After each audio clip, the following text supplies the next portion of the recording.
Ma'am, how can your followers become like you? Someone, who looks at you and really thinks like, no, this is what I want to become like. How can they become like you? Especially girls, I would say. I don't think anybody should become like me. I think they should become Okay. like best versions of themselves. They need to Okay. be the absolute best version of themselves and really blossom to their potential. And I think I'll go back to the quote that I shared with you when I said impossible is nothing.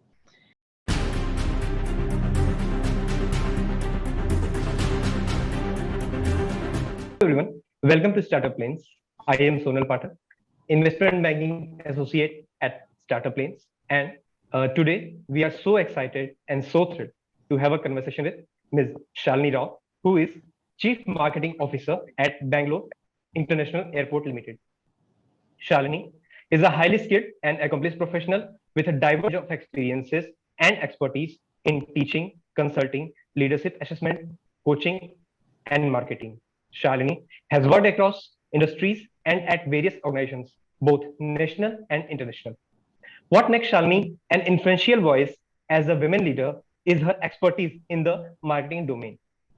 She has worked with brands such as Tata Group, Tetra Pak India, Mars India, Gillette India, Marico, Captain Cook, McKinsey and Company in various roles, including leadership positions. Shalini was chosen as one of Asia's 100 Women Power Leaders 2023 by White Page International. She has also been recognized by ABP News as one of India's top marketing influencers in 2021. And Portrait Businesswoman listed her as one of top LinkedIn users to follow in 2022. So, without any further ado, let's welcome Shalini Raoji. Hello, ma'am. Good afternoon, and very, very welcome to Startup Links. Good afternoon, Sonal. Thank you. Thank you so much. It's always fun to hear somebody describing you, but thank you. Thank you for that lovely introduction. You definitely deserve it. So, ma'am, first of all, I would like to ask, please tell us more about your journey to the place where you are right now. Getting there, was it tough or easy for you? I don't think any journey is easy. And I think there's always, you always have this saying that when you look hindsight, when you look behind, your vision is always perfect. You have 6 by 6 vision. When you look hindsight, you can see everything clearly.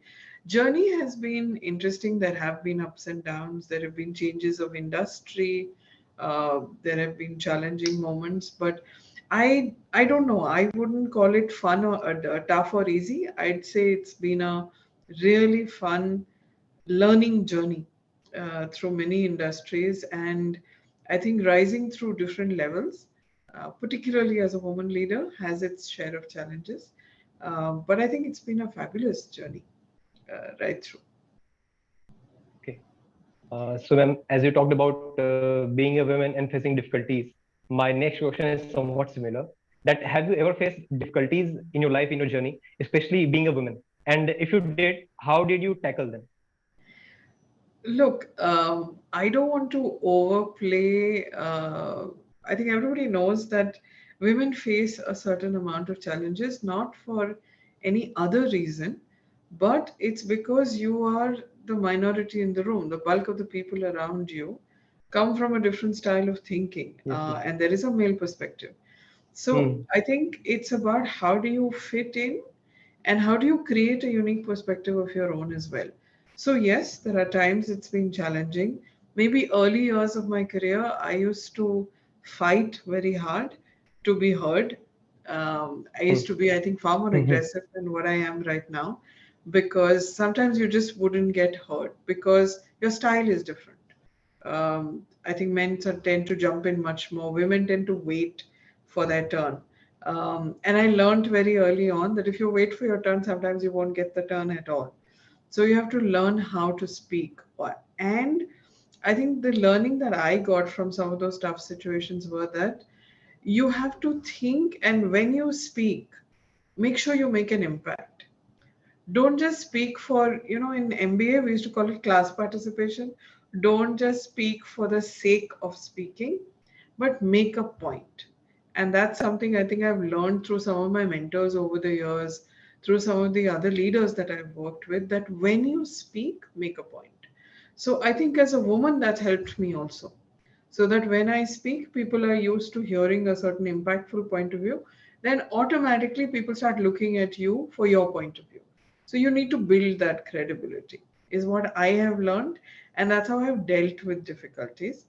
There have been difficulties, Sonal. I think anybody's career, there are a little ups and downs. I've been laid off as a result of the downturn as well. Many years ago, 2010.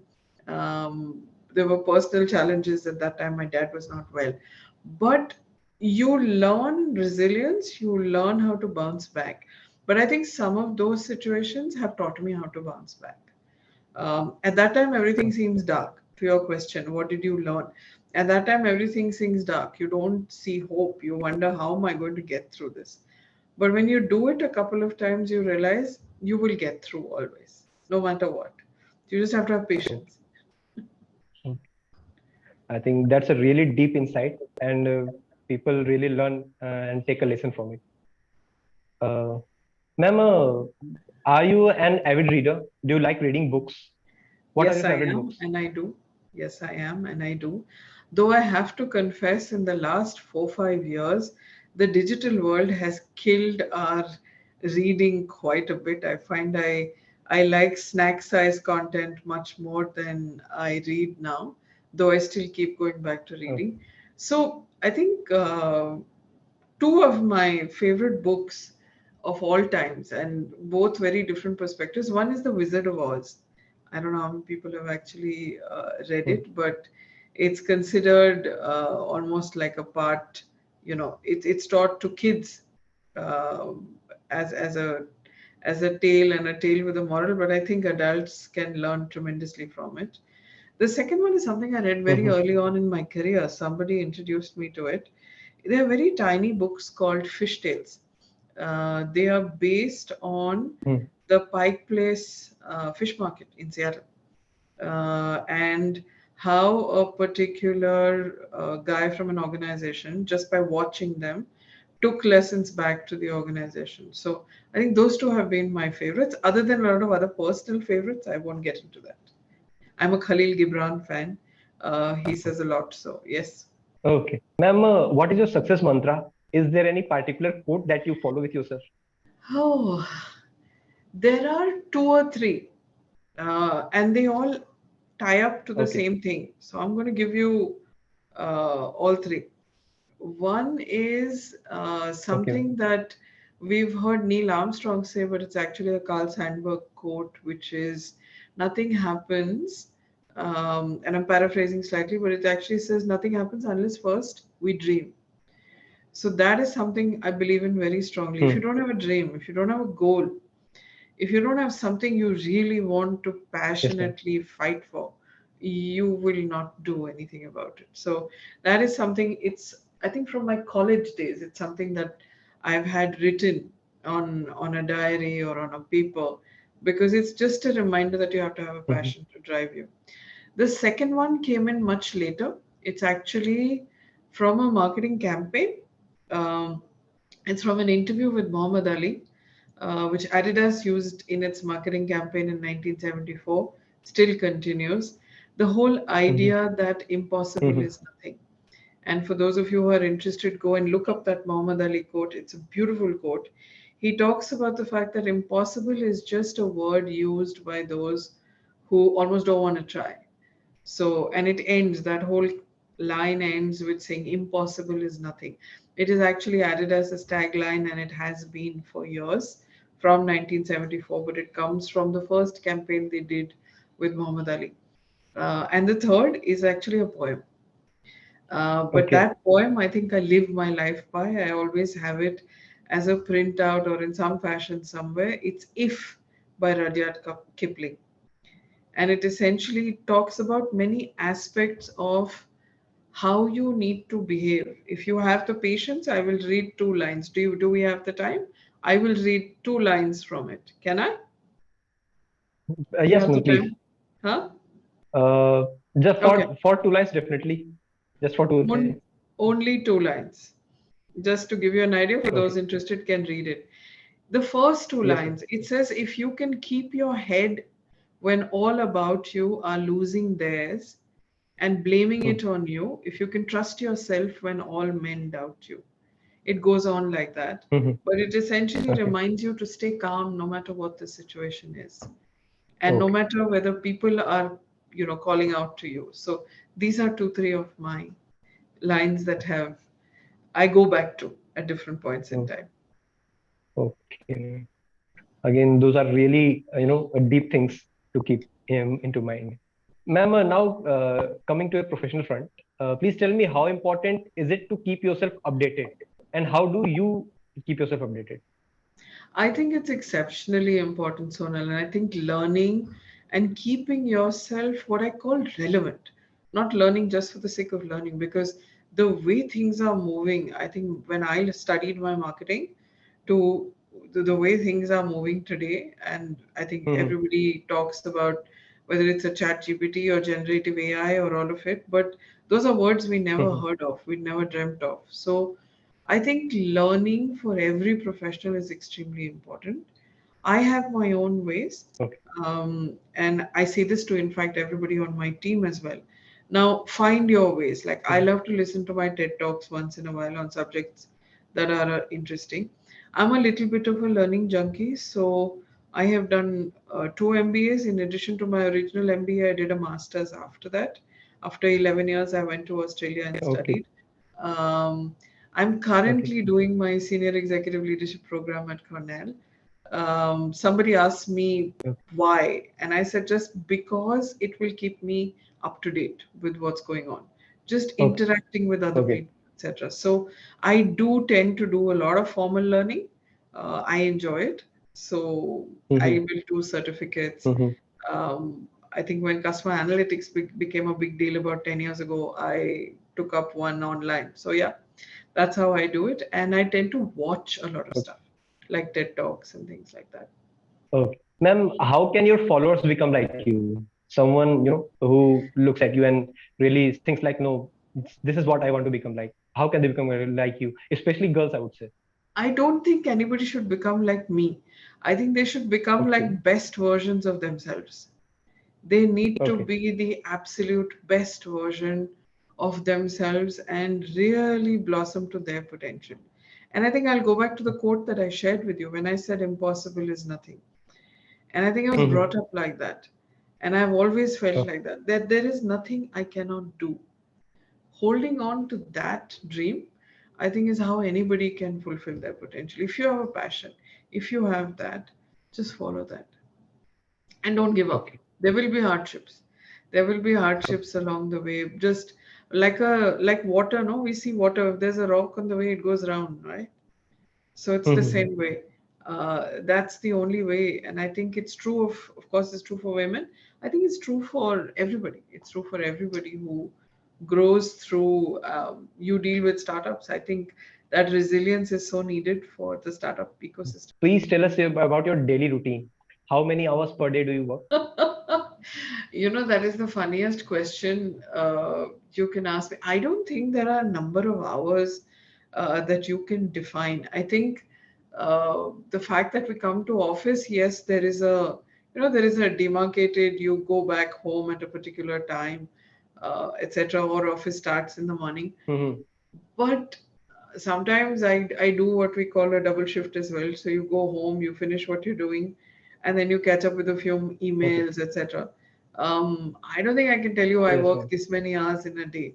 I think it's as per what's Okay. required. Uh, but there's one thing that I do tend to do, which is for me the wind down Hmm. and the time away is equally important.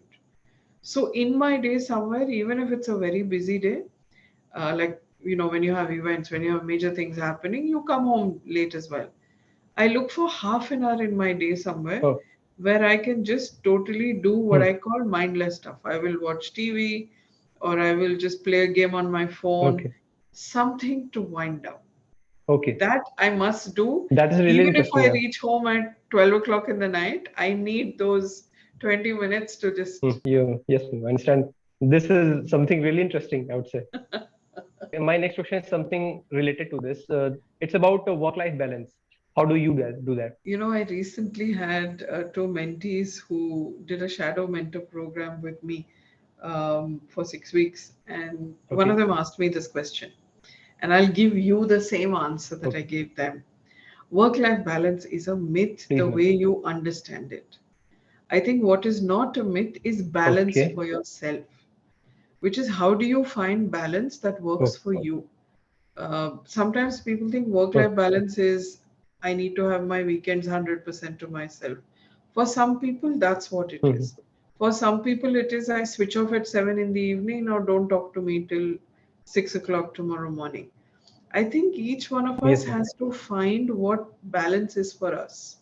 For me, my Okay, balance is I need one Sunday where I don't talk to anybody, or okay. I need to do my own thing, right?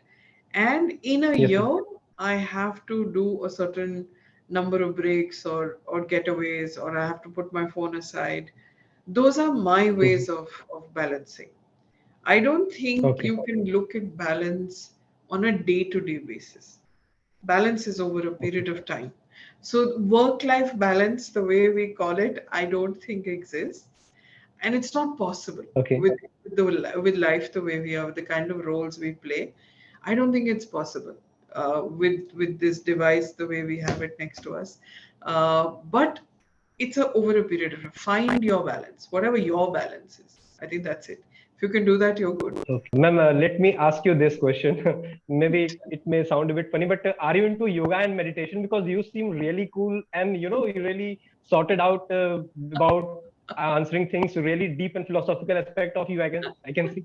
Is there something like that? I am very much into yoga, and I do follow a certain spiritual practice. It's been 18 years now. Um, it's Okay, it's it's a philosophy of Buddhism which I follow, and I followed it for 18 years now. okay, So yes, that is part of the balance. That is part of keeping yourself grounded and resilient in a certain way.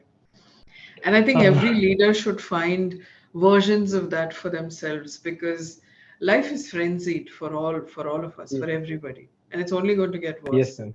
So we have to find those Yeah, sure, methods. By the way, sometimes sure, ma'am. my I think. spiritual practice is watching Netflix. That's also sometimes spiritual practice. Oh, Just shut your mind out and that's that's just that's watch very a interesting. Netflix series.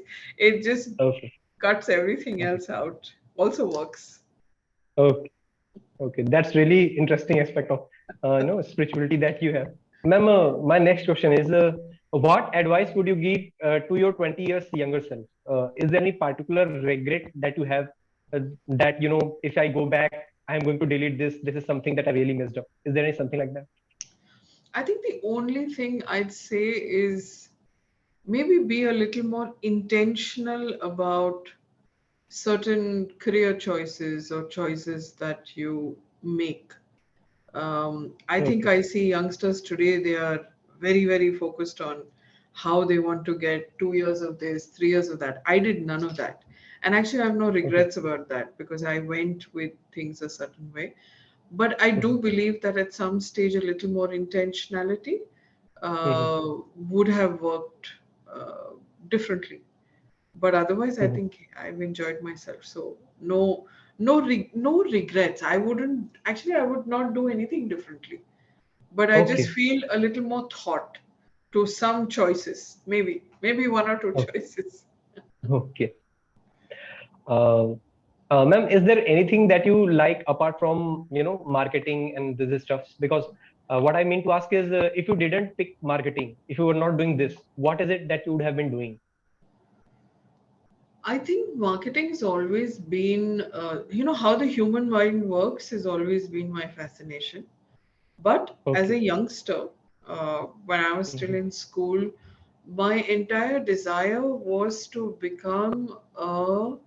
You're going to fall off your chair. I wanted to become an archaeologist, uh, Okay. because That's a again, really it's different field. no, but there is a thought behind it, right? I'm very curious. I like to Okay. know the story behind things. I like to know how things have happened. Mhm. So, journalism at some stage was also a fascinating one because I love to travel. So Mhm. that meets there, I think, that curiosity, the travel. So archaeologist was always something which was at the back of my head at some time. I like to explore. I'm curious about how things, the Okay. history behind things. Would you like to mentor, young entrepreneurs? Uh, Absolutely. talking about the startup ecosystem. Okay. Okay. Absolutely. Is Because there I any think, particular type of startup?